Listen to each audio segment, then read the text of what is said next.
Good afternoon, everyone. I don't have any opening comments, so.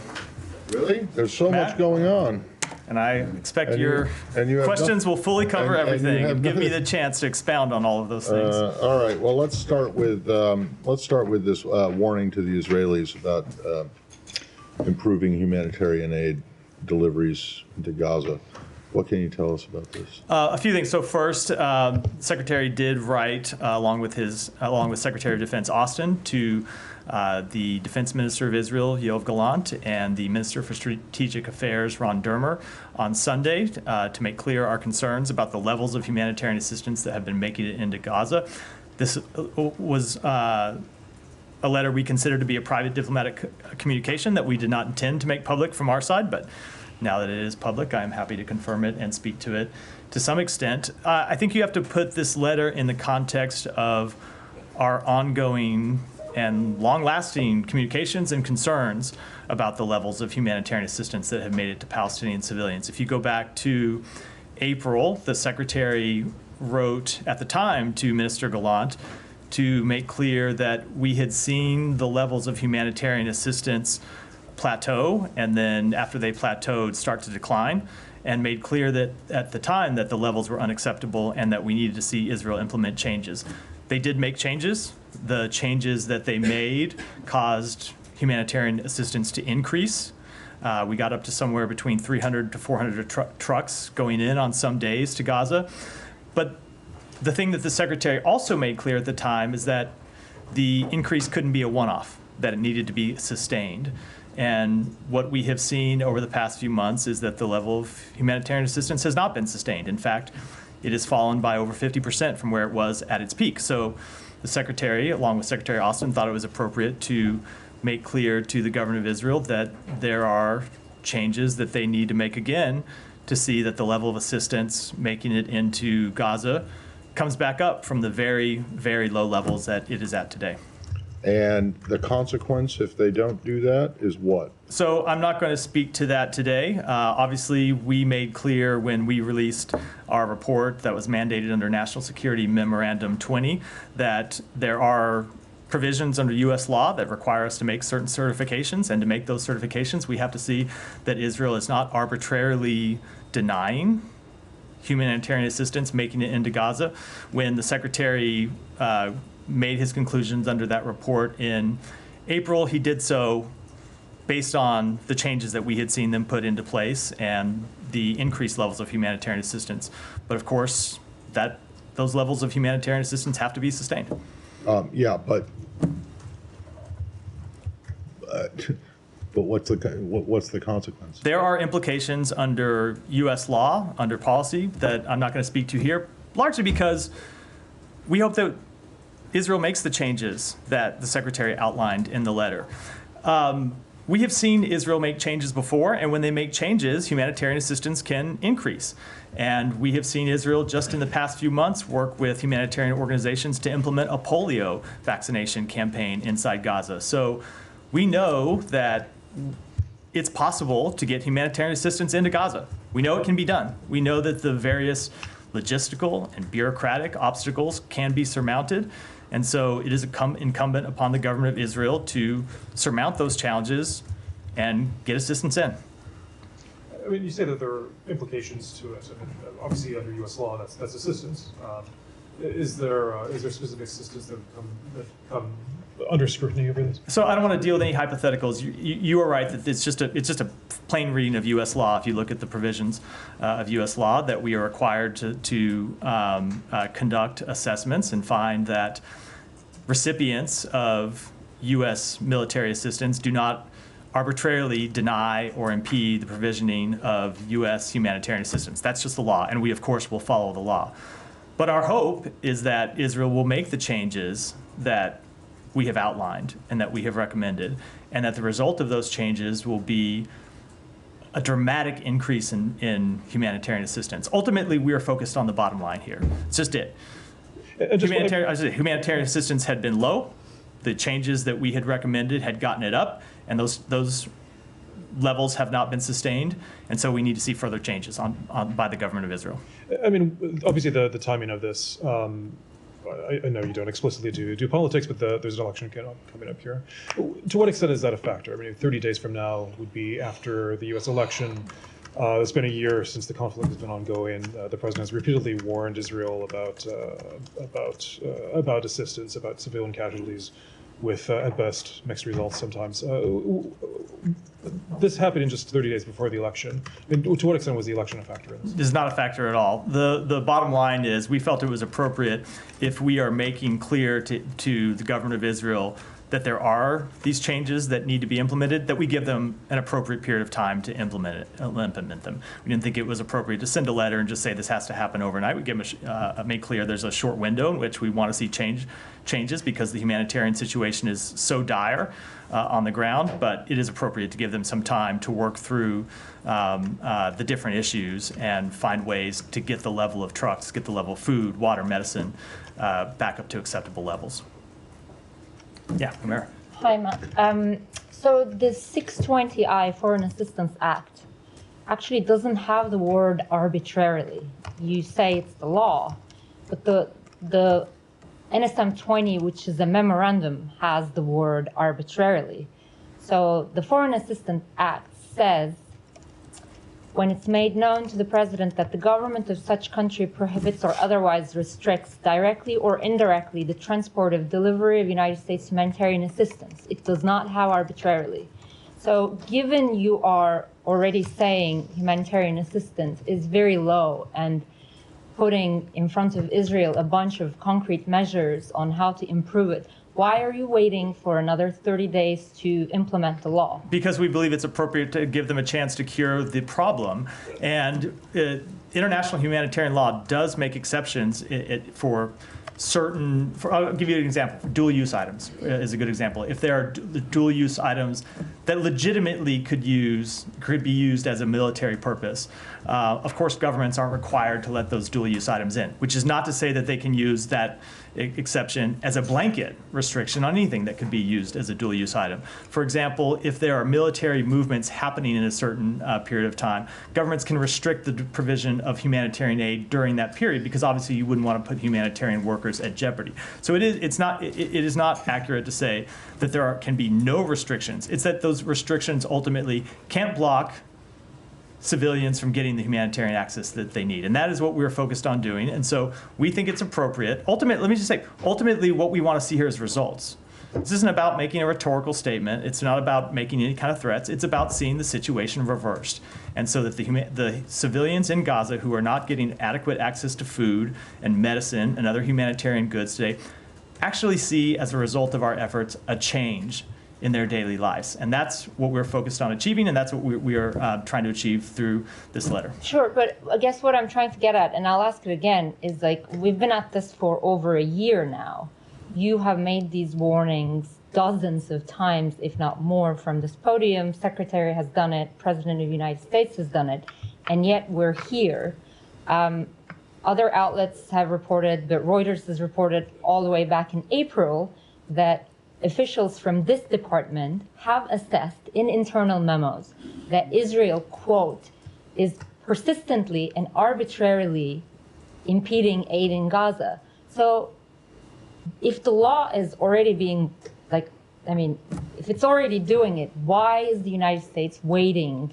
So first of all, that is not, so we've been over this before, I know, from this podium. There are people that reach that conclusion, and there are people inside this building who reach the opposite conclusion. So I think it's important to state that for the record, that when you have a difficult situation as this, it's not uncommon for people to reach different assessments.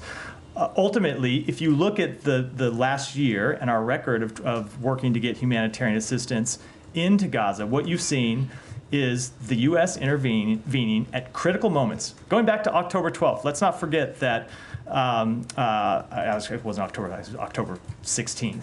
So just a few days after October 7th, that the Secretary was negotiating with the government of Israel until 2 in the morning in Tel Aviv to get the first trucks into Gaza. I know you were there. And over the coming months have intervened on multiple occasions when we thought the levels of assistance getting in weren't sufficient, when there were policies that needed to be changed, when there are new gates that needed to be opened, we have intervened to get that to happen. And you have seen those results. You've seen us go from 1 crossing being open to 4 crossings being open, and that is the result of U.S. intervention. Now, to answer your question, we have always said that this is an ongoing process, and our assessments are ongoing. They're not static, they're dynamic. And so when the situation changes, our assessments will change and we'll act accordingly. And that's what we're doing. And how did the Israelis respond to this letter? They can speak for themselves. I'm not going to speak for them. Have you received any assurances that they will actually take these concrete measures? So I'm just not going to speak for them. Those are private diplomatic conversations. They can speak to their reaction. And one final thing.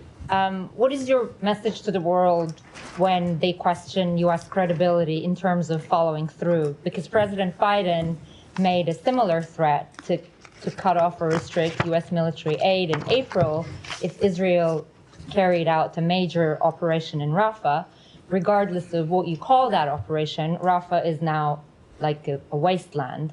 And we have seen one shipment of 2,000-pound bombs being withheld, but everything else, billions of dollars worth of weapons, have continued. So what do you say to people who question the credibility of U.S. in terms of following through? So first of all, I will say, without getting into all of the details, that not all of the premises of that question are accurate when it comes to the communications between us and the government of Israel. What I will say is look at our track record of intervening to get humanitarian assistance in, and look at the fact that when we have seen when we have seen Israel not follow through on the steps that they committed to, and when we have seen the results not measure up to the standards that we expect, we have intervened with them to turn those around. And that's what we did in April.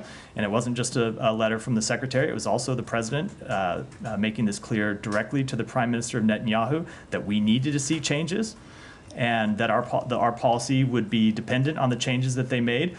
And they made those changes.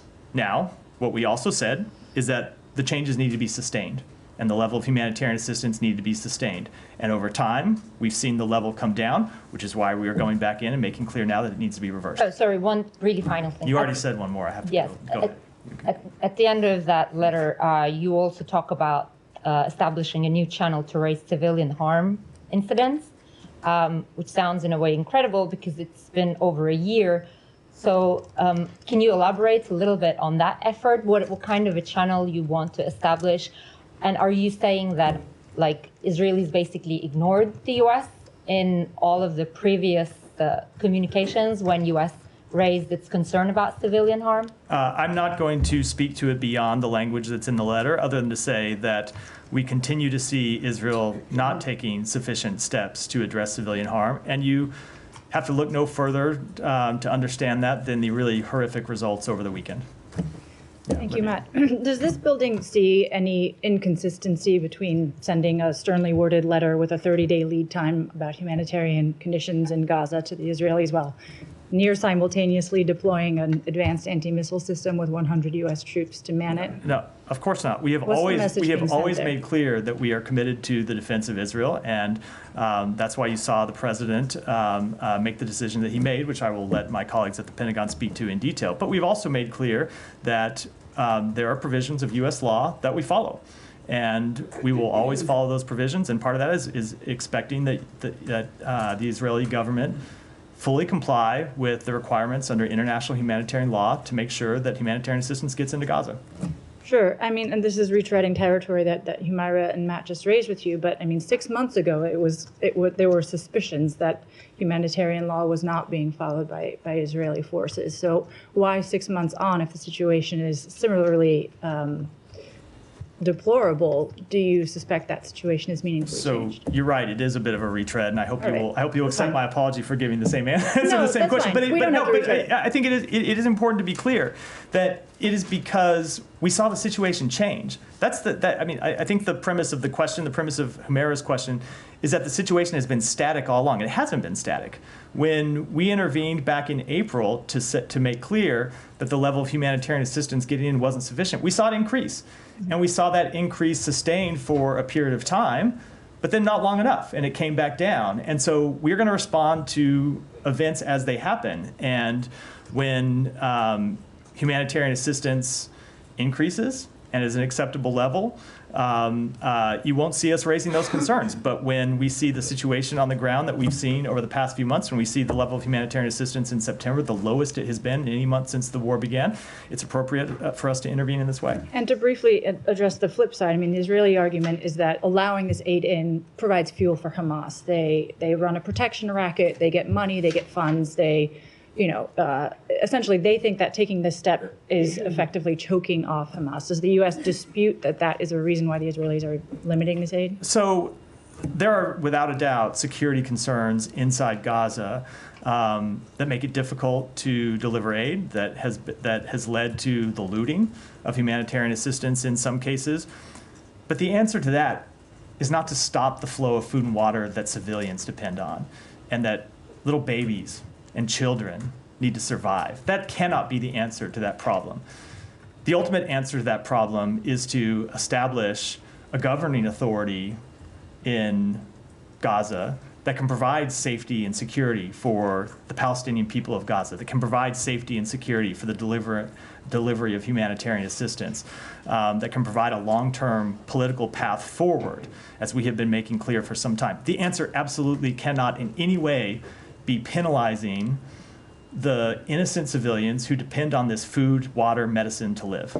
Okay, I don't want to monopolize time. I have two more. One is, does the U.S. feel that it has clarity? You don't have to specify what it is on the timing and the targets that Israel intends to strike in its retaliatory strike on Iran. Does the U.S. feel that it has clarity on the timing and targets that the Israelis intend? We have had a number of conversations with them about that. Those conversations are ongoing, and I'm going to stick with the policy I set out last week, which is I'm not going to speak to those conversations publicly. Okay, and just one bigger picture question for clarity. Is it the U.S.'s stance right now that it is calling for a ceasefire in Gaza, but not calling for one in northern Israel and southern Lebanon? We continue, so a few things. No, we do continue to want a ceasefire in Gaza, but to be clear what that is, it's not a unilateral ceasefire. We have called for a ceasefire agreement that includes the release of hostages. I think you know what the details of that. And when it comes to Lebanon, ultimately we want a diplomatic solution, and that policy hasn't changed. But there's no sort of active call for a ceasefire in the same way that there is in Gaza, accompanied by a hostage deal. Is that because the U.S. sees that there is a legitimate and achievable military objective on the part of Israel in northern Lebanon in a way that does not exist in Gaza? So we believe that Israel has a right to attack and degrade the Hezbollah battalions that continue to be just over the border from northern Israel. But ultimately, we want to see a diplomatic solution. I would say that the two situations are incredibly different when it comes to Lebanon. There's United Nations Security Council Resolution 1701 that we want to see fully implemented. That resolution has requirements for Hezbollah that they have not fulfilled. So it is appropriate for Israel to conduct military operations to degrade Hezbollah's capabilities. So maybe they will pull back beyond the Litani River and finally agree to the provisions of 1701 that they have blown through for 18 years now. And that doesn't change what we want to see in Gaza, which is ultimately a ceasefire agreement. But it's a ceasefire agreement that has burdens on Hamas as well, not just on Israel. Can I just follow up on something that you said to my colleagues? Look at our track record when it comes to intervention, intervening when humanitarian aid going into Gaza is too low. But my question is around the timing of this letter. I mean, the World Food Program says that there are no trucks that got into Gaza in the month of October, but September and August weren't great. There were 700 trucks, according to the World Food Program, in August, only 400 aid trucks in September. So why wait till it gets to zero to actually do something? You should not assume that this letter is our first and only conversation with the government of Israel about this problem. We have been having a number of ongoing conversations with them about the very serious decrease in the level of humanitarian assistance. Ultimately, we did not see our concerns sufficiently addressed, which is why the two secretaries sent the letter they did today. Okay. And with regard to on Sunday, yeah, I was about to correct myself. They sent the letter that is made public today that we sent. They sent on Sunday. Okay, and then with regard to action that Israel has to take in order to clear this hurdle between you guys and make sure that they aren't actually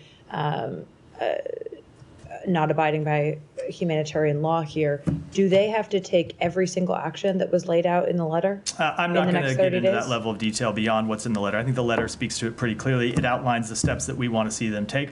Ultimately, what's important to us is that the people in Gaza get the food, water, medicine, other humanitarian assistance that they need to survive. Right, but you're not going to lay out what that, mark of success would look like? I think the letter lays it out pretty clearly, and I'm not Well, going the to go letter beyond says that. to reverse its downward humanitarian trajectory and consistent with its assurances to us, Israel must, starting now, within 30 days, act on the following concrete measures. It says act on the following concrete measures. So should we assume that's all of the following concrete measures? I'm just not going to speak to it beyond what's laid out in the letter. So, Said, go ahead. Thank you, Matt. Just a clarification, so I can understand it. Why the letter? Just to make it more formal? I mean, as opposed to a phone call showing that this is a very urgent situation? I think I just answered that in response to Kai's question. We have not seen sufficient results over the past few weeks. Continue to have concerns, which is why they laid out the changes that we want to see happen in this letter. So, and why the 30 days? I mean, so must the 400,000 Palestinians wait 30 days? I mean, some of them may starve by then The or letter be incinerated, as we have seen. The letter is quite clear that we want to see changes immediately. And in fact, Right. the secretary sent that letter on Sunday. We did see humanitarian assistance go in through Erez yesterday. And we very much want to see changes not wait for 30 days, but happen immediately. Now, we recognize that some things, like, for example, the letter calls for agreements on what actually would be dual-use items. That's not something that can happen overnight. That requires a negotiation. So some things take a little bit longer, but there are changes that we want to see implemented immediately. Let me just have a couple more on Gaza, then a couple on the West Bank. But, the Washington Post reported, I think yesterday, about the strike against Al-Aqsa Hospital in the middle of Gaza, striking the tents, burning people alive and so on. Now, Israel always says that there are militants, that we never know whether there were or not, but that seems to be a story that is repeated every day. The Gaza people wake up every day to another 100 people dead or something like this. Now, I asked you about this last week, and you said, no, we would never accept this being normalized, but in fact, it is being normalized. It's not. What happened in that strike was horrifying. We understand the very difficult environment in which Israel operates. But the results of that strike were deeply disturbing. We all saw that video and all know that it's horrifying to see people burned to death. And we have made clear our serious concerns about the matter directly to the government of Israel. Is it horrifying enough to be considered a war crime? So I cannot make that kind of assessment from here. As you know, Said, there's a process that we have to go through to assess the facts of the law when it comes to any individual determination. Yeah, but this seems to be going on every day in and day out. And, on the ceasefire talks, Haaretz is reporting that Israel is saying no more talks, no more negotiations. Can you comment on that? So I cannot confirm what's reported, I assume based on anonymous sources. We have continued to engage with the government of Israel to try and get a ceasefire over the line. As you have heard us say, that requires not just Israel, but Hamas making difficult decisions. And it continues to be the case that Hamas is not at the bargaining table in any kind of a serious way to talk about how we get an agreement. So you are still saying that if Hamas comes back to the table and they come up with, reasonable, whatever, stance and so on, talks will resume. Of course they would. We are committed to a ceasefire agreement under the terms that the president laid out on May 31st and that was endorsed by the United Nations Security Council. Absolutely. Now, Israel is going to seize the UN agency headquarters in Jerusalem. Do you have any comment on that and turn it into some sort of a settlement? Yeah, so we have made clear that we have have made clear for some time that we believe the government of Israel's settlement program to be inconsistent with international law and continue to make that clear to the government of Israel.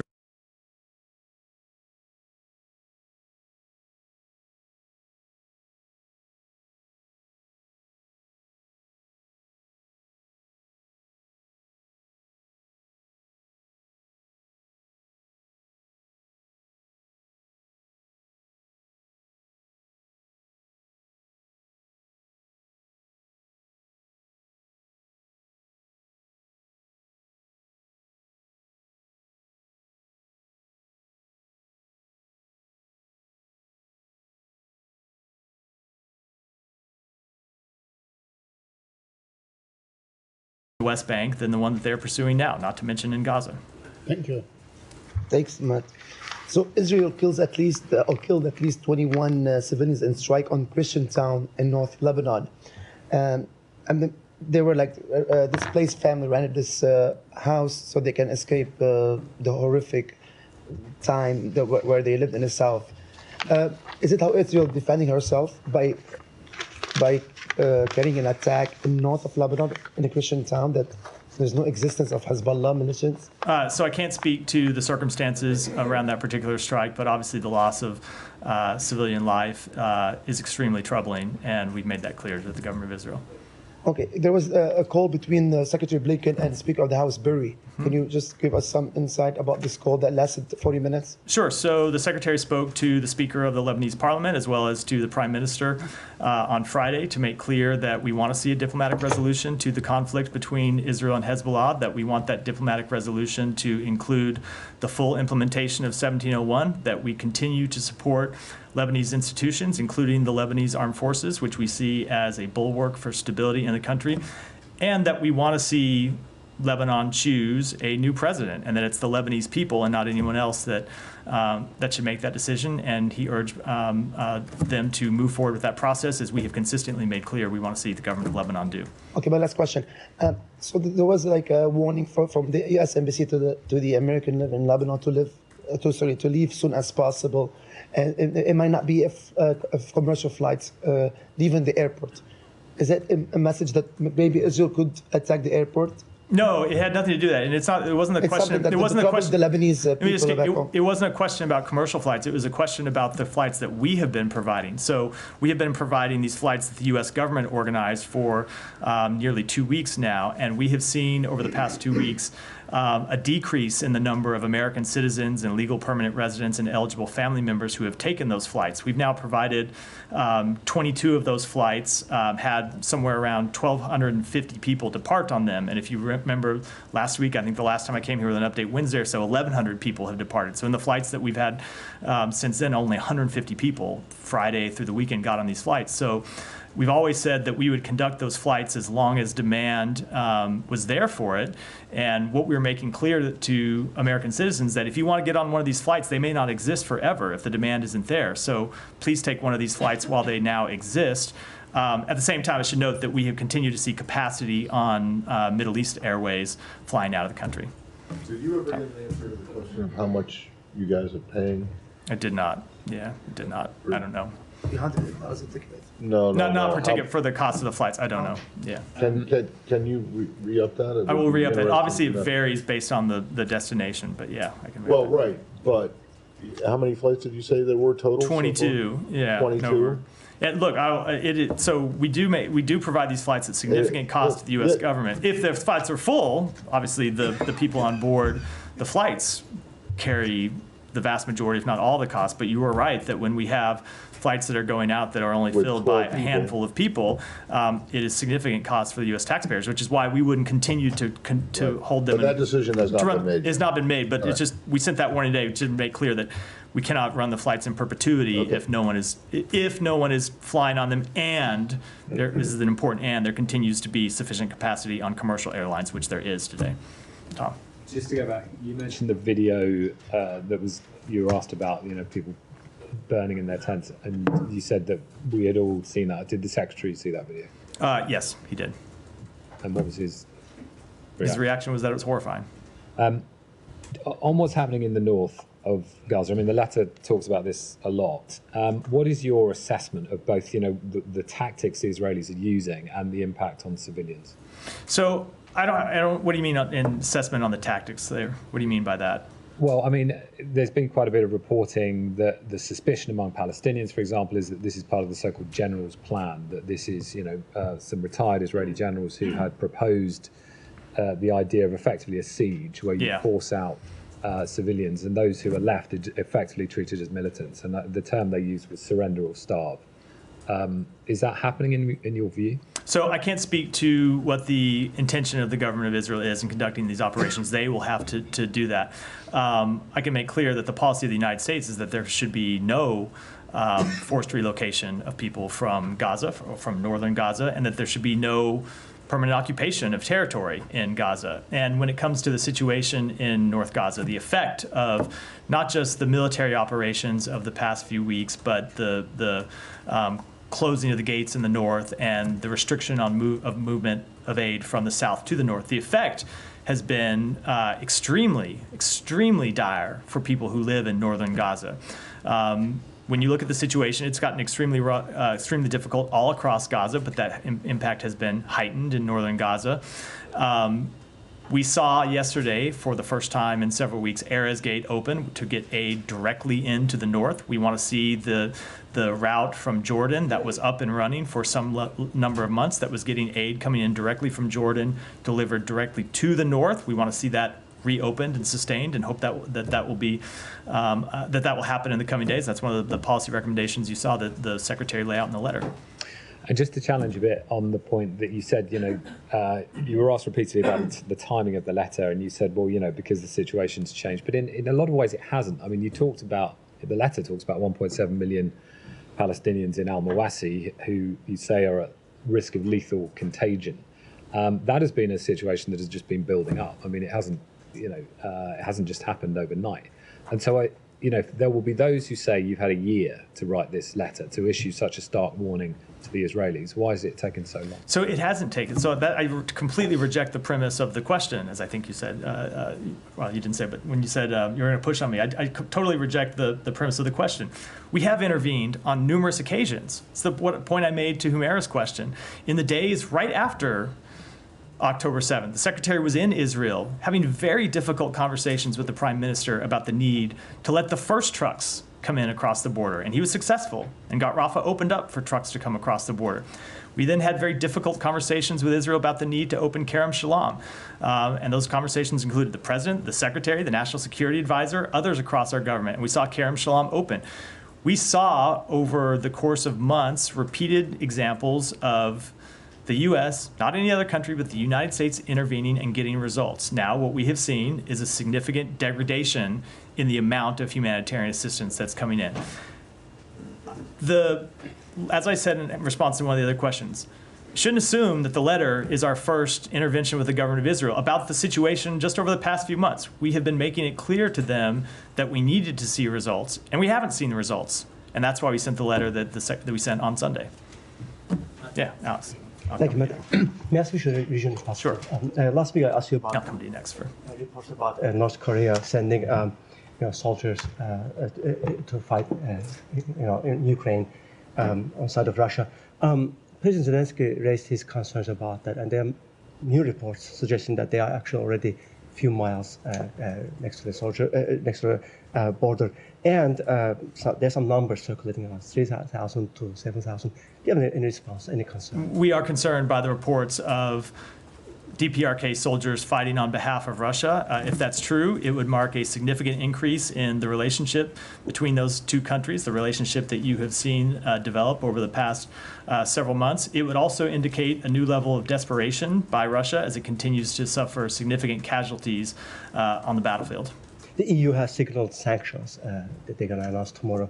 Are you guys willing to follow suit? I don't have anything to preview today, but obviously we have imposed a number of sanctions and other measures to hold Russia accountable for its behavior, and we'll continue to do that. Thank you. I have tomorrow one on Georgia, if possible. Georgian president today announced, expressed her concerns that the ruling party might rig the elections. The EU also had similar concerns.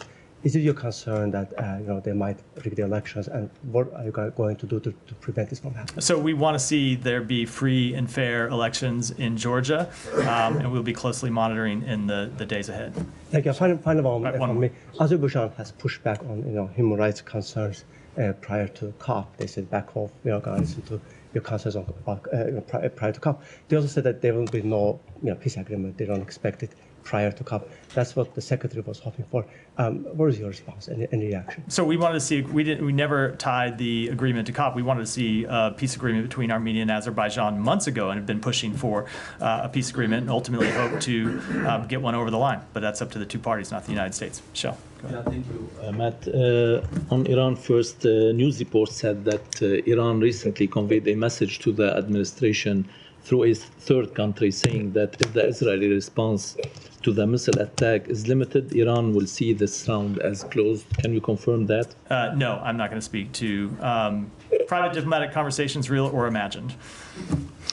Did you get any guarantees from Israel that they will target only military, not the nuclear or oil targets in Iran? So I'm going to follow the practice I laid out last week that I mentioned earlier in the briefing, which is we're having those conversations with the government of Israel, but I'm not going to speak to them publicly. On Lebanon, do you expect Iran's influence in Lebanon to be diminished by weakening Hezbollah, and how do you view the IRGC taking direct control of Hezbollah after the death of Nasrallah? So I don't want to make any forecasts from here, but I would note that the influence that Iran has had inside Lebanon for the past years through its support for an armed proxy group has had horrible ramifications for the Lebanese people. And it is certainly our hope that Hezbollah's role in Lebanese society and Lebanese government will be diminished, because it's the Lebanese people that ought to have a say in their direction, in the future direction of their country, and they should not in any way be held hostage to an armed terrorist organization. And lastly, did the administration ask Israel not to bomb Beirut, and did you give any guarantees in this regard to the Lebanese Prime Minister? So we have made clear to Israel that we oppose the bombing campaign that they had been launching over recent weeks in Beirut. We have seen strikes diminish in recent days, and we'll continue to watch it very carefully. Thank you. On Iran, there's reporting over the past couple of days that the administration has relayed to Iran that any assassination attempt on President Trump would be considered a quote-unquote act of war. The NSC put a statement out. I wanted to see if you had anything on that. And then separately, on the Afghan national accused of plotting a terror attack, last week you said it wasn't clear if he came here on an SIV, even though the DOJ indicated that he had. I wanted to see if you have any more fidelity on that. Sure. On that, so it is my understanding that he did not enter the United States on an SIV, and I'll refer to the Department of Homeland Security to speak to further questions about his status. When it comes to the threats against President Trump, as we've said many times, we have been closely tracking the threats against former President Trump and former administration officials for years, dating back to the last administration. We consider this a national security matter of the highest priority. We strongly condemn the brazen threats, and we have made clear that should Iran attack any of our citizens, including those who continue to serve the United States or those who formerly served, that Iran will face severe consequences. Just one follow-up on the Afghan national. The vetting, no matter how he came over, is that done by DHS? I would defer. I believe that they conduct the vetting, but I would really defer you to DHS to speak to it. There are different procedures for different programs, so with respect to this particular one, I would defer to them. They're the lead agency.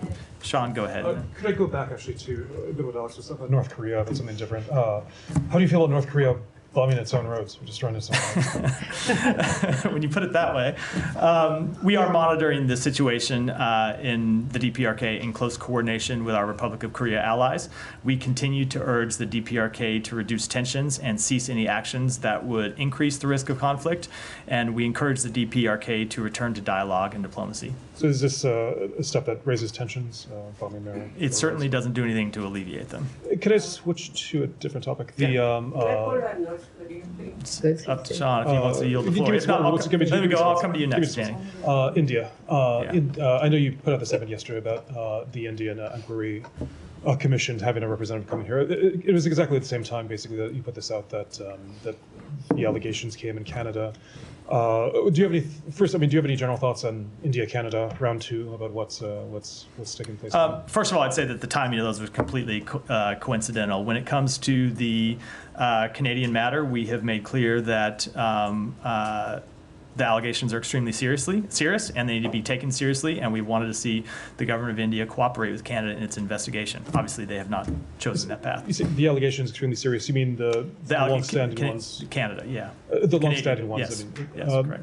So in terms of how India reacted overnight, or how they reacted yesterday to this, how do you feel about that, the withdrawal of, I mean, obviously Canada was kicked out, but how do you feel about how India is responding? I don't have any comment on that, but as we've said before, they're serious allegations, and we have wanted to see India take them seriously and cooperate with Canada's investigation. They have chosen an alternate path. An alternate path. How does that color perceptions of dealing with India? I don't have any further assessment on it. What can you say about the meeting? So I don't have a readout on the meeting yet. The meeting was here as a follow-up on conversations we have been having with the government of India at the senior-most levels over the past several months.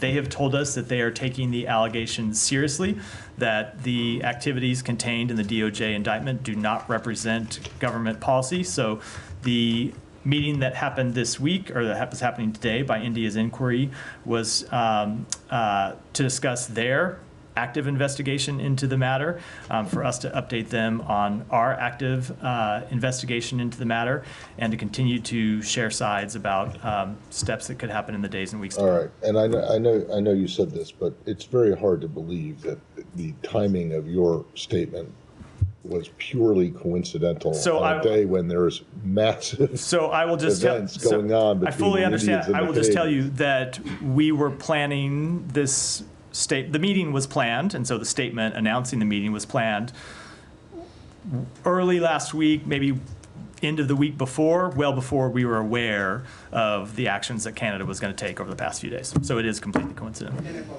I promised Janie I would go next, and then I'll come to you. Thank you, Matt. Two questions on North Korea. I could see her getting angry as I skipped over her, so I'm That's going to go next. Yeah, that's fine.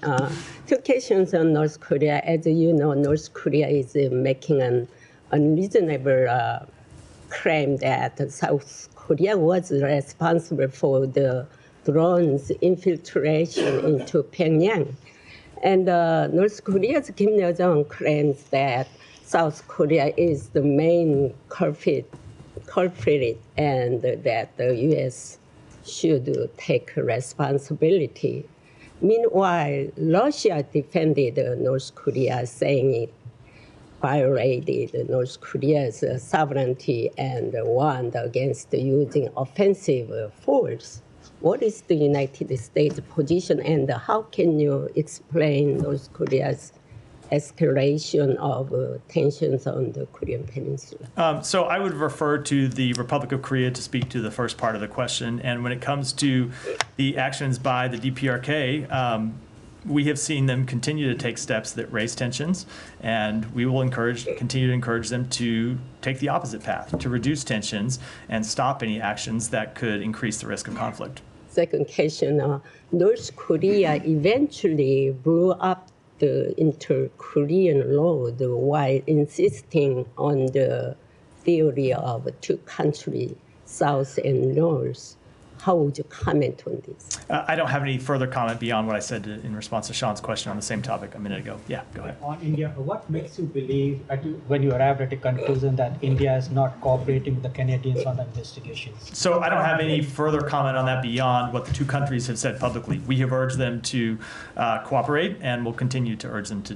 India is saying they have not received any evidence from the Canadians. And I will defer to those two countries to speak to the relevant status of the matter. Prime Minister Trudeau yesterday said that he has shared with the Americans, U.S. government, their evidence of their Indians' involvement. Have you seen those? What's your thought? I'm not going to speak publicly to those private conversations. One more question. The last 24 hours, several Air India flights have received threats, bomb threats, and several of them have been grounded. One of the flights from Mumbai to Chicago had an emergency landing somewhere in Canada.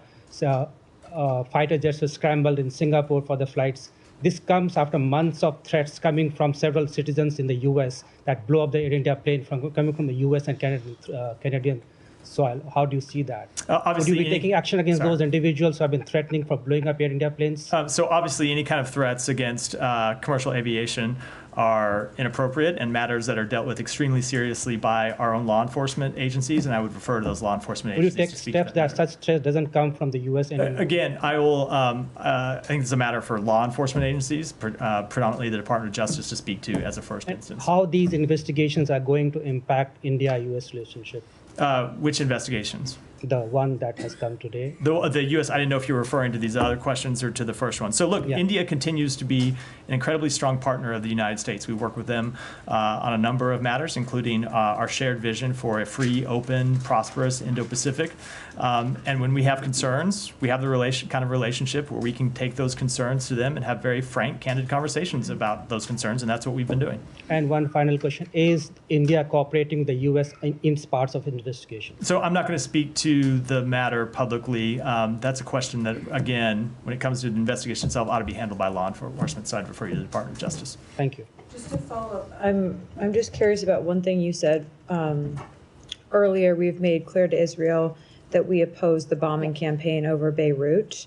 Last week, you actually wouldn't characterize the U.S. position on those bombings. So can you explain to us what's changed over the course of the last week? So there are specific strikes that it would be appropriate for Israel to carry out. But when it comes to the scope and nature of the bombing campaign that we saw in Beirut over the past few weeks, it's something that we made clear to the government of Israel we had concerns with and we were opposed to. So if they return to that bombing campaign with an appropriate scope, which I assume you're not going to define. I'm not going to speak to a hypothetical here. Then that would be fine? We've had concerns about the nature of that campaign, and we've expressed those privately to the government of Israel. And you said that they have been halted for now, which So you're welcoming. we've seen them come down over the past few days, which is not a prediction about what will happen in the future, but we have seen them come down.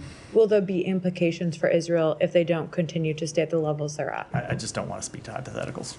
But just on that, Matt, so are you telling them not to bomb Beirut at all? We have made clear that we are opposed to the campaign, the way we've seen it conducted over the past few weeks. Now, they do have a right to go after legitimate terrorist targets. We see Hezbollah continue to operate across Lebanon, and Israel does have a right to defend itself against those terrorists who pose a threat to the state of Israel. But we've had real concerns about the nature of the campaign that we saw roll out across Beirut over the past few weeks, and we made those concerns publicly. I'm not going to speak to it in any detail from here, but we have had quite detailed conversations with the government of Israel. Can you elaborate on that nature? Is it the number of high civilian deaths? Is it them seemingly targeting like civilian infrastructure? It is largely the civilian toll. It's the civilian toll. Go ahead. And I'll come to you next, Ryan. Thank you very much, Matt. George Galloway, former parliamentarian in UK, and Jemima Goldsmith have said that these might be the last few days to save Imran Khan's life, because since last almost 10 days, nobody has met him. Just today, they allowed, according to one political leader, they allowed him. Are you aware of these reports that there are threats to his life and health? I've seen the reports, and obviously we want to see the human rights of every individual in Pakistan be respected. Okay, a couple of days ago, there was a grand jirga in my hometown, Peshawar, by this political party that just recently got banned as well. It's called Pashtun Tahaffuz Movement. Basically, started from the tribal areas where I belong. Zalmay Khalilzad tweeted about it as well. Thousands of people gathered. Hundreds of thousands. One of the demands that they made was that both the Pakistan military and the TTP should leave the former tribal areas, which are now part of the Peshawar, where Imran Khan government is. So they have given them 2 months to either leave the area, to both of them. Your thoughts on this scenario? I don't have any comment on that. Ryan, Just one last thing, please. Let me move on just because we're running short. Ryan, go ahead. I've got a few more people I want to get to. Ryan. Real quick, Israel, then one non-Israel question. Yeah. To follow up on what she was asking, when you say that Israel has a right to strike terrorist targets in Beirut, but have to be concerned about the civilian casualties, the entire city is densely populated. Like, how could they attack terrorist targets in Beirut without there being civilian casualties? I'm not going to get into prescribing the nature of a military campaign from here. It is a principle that's true for every country, that they have a right to defend themselves against terrorism. But we've had real concerns about the way we saw the bombing campaign in Beirut roll out over the last few weeks. No, let me just hold. Ryan said he had another question, so before you interrupt. Well, maybe to her point, it goes to 20 years ago when Ariel Sharon attacked a Hamas commander in Gaza. The Bush administration, I'm sure you've seen this quote going around. The Bush administration, this is outrageous. 8 civilians were killed. This is an unacceptable civilian toll. When dozens or hundreds of civilians are killed in attacks on Hezbollah leadership, there isn't even a statement accompanying it saying we regret the civilian toll. Like what changed? Nothing changed. I just made very clear, as I made clear last week, we made clear since the beginning that we were concerned about the loss of civilian life. We're always concerned about the loss of civilian life, and that continues to be the case. Well, the non-Israel question, Ecuador, could you clarify your statement that you put out a couple days ago about Rafael Correa and Jorge Glass being barred from travel? I think the statement said that it was for accepting bribes, including through political contributions in exchange for granting favorable government contracts. So can you elaborate on what they're being accused of there? And separately, Jorge Glass was dragged out of the Mexican embassy after being given asylum by Mexico. He's now in a maximum security prison. So barring him from traveling to the United States doesn't have much, functional or practical consequence other than to satisfy Ecuador's side of the argument that it was actually okay for them to drag him out of the Mexican embassy. As you know, the Mexicans are still furious about that. They're trying to get Ecuador kicked out of the UN for it. Let me take that back and get your response. I admit I'm not fully aware of the underlying details. Hiba, go ahead. Yes, first, do you still see that the Israelis are conducting a limited operation in Lebanon? So with respect to their ground operations in the north, they continue to operate limited incursions, and we continue to watch it very closely. Okay, I want to follow up on the question about the airport, because the message the U.S. Embassy in Beirut put out yesterday created panic in Lebanon because people are afraid and they are trying to leave. You said that you made it clear to the Israeli that you oppose bombing Beirut. But what about the airport? Did you make it clear that? Oh, yeah. And I've spoken to that before. I spoke to that previously. We have made clear to the government of Israel that the airport needs to stay open, that we wanted the airport to stay open, that we want the roads to the airport to stay open. The message, I hope people didn't misinterpret it, so let me make clear if they did. The message that we sent out was for American citizens and lawful permanent residents and their eligible family members, making clear that we may not be able to continue these flights that we have organized in perpetuity. It wasn't about the status of the airport. It was because we have not seen sufficient demand for those flights. We've had flights going out with 12 people on them, and so we want to see people know that these options exist and that they should take them. Moving to the politics, the speaker had a call with Macron, and he made the Lebanese speaker, Nabi Berri, and I assumed you didn't mean Mike Johnson. So no, but obviously, when we saw the readout or the leaks in the media, you are not aligned with the French when it comes to the outcome in Lebanon. They are calling for an immediate ceasefire, as per the Lebanese politicians. So are you aligned with them? So we have not called for an immediate ceasefire, but we are aligned in that we want to see ultimately a diplomatic resolution. Is the secretary going to participate in the conference? I don't have any travel announcements to make today. Go ahead, and then we'll just talk about the Indian delegation, meetings with the Indian delegation. What kind of message conveyed to them by the State Department regarding the involvement of Indian agents in international crimes? The same message that we have made clear for some time, which is that it's a matter we take incredibly seriously, and we want to see it fully investigated. So Pakistan is hosting Shanghai Cooperation Organization meeting in Islamabad. More than 10 countries are attending, and after 15 years, Indian foreign minister is there. And there's an opportunity for the Pakistan-India peace talks. What are your thoughts on that? So the United States respects each country's sovereign right to associate in groupings of its own choosing. We would encourage every country to ensure that its participation in multilateral fora upholds and respects international law and reaffirms the sovereignty, territorial integrity, and independence of all nations. So there are a number of incidents in India in the last few months involving the theft and illegal sale of nuclear materials. As the United Nations, Pakistani ambassador called for the investigation of these incidents. Is this a concern from the U.S.? So we are aware of Pakistan's request to the UN Security Council. We are committed to tracking, developing, and implementing effective policy responses to proliferation threats, and we will continue to work with our partners to shape the international security environment. One last question. Outgoing Russian ambassador issues kind of a warning. He said that America will face a head-on collision with a nuclear power if it allows Ukraine to fire U.S. long-range missiles. If it allows what? Oh, Ukraine. Sorry, yes, go ahead. I didn't mean to interrupt.